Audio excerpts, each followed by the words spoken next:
40,000 रुपयांसाठी मृतदेह तब्बल 6 तास अडवून ठेवल्याचा धक्कादायक प्रकार समोर आलेला आहे।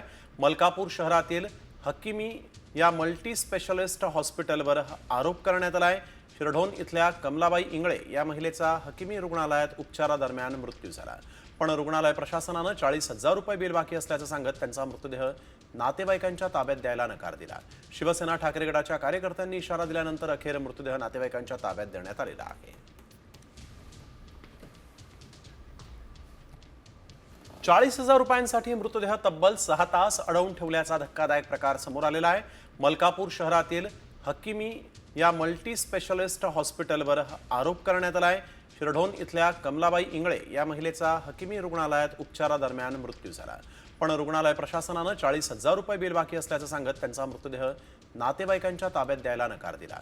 शिवसेना ठाकरे गटाच्या कार्यकर्त्यांनी इशारा दिल्यानंतर अखेर मृतदेह नातेवाईकांच्या ताब्यात देण्यात आलेला आहे।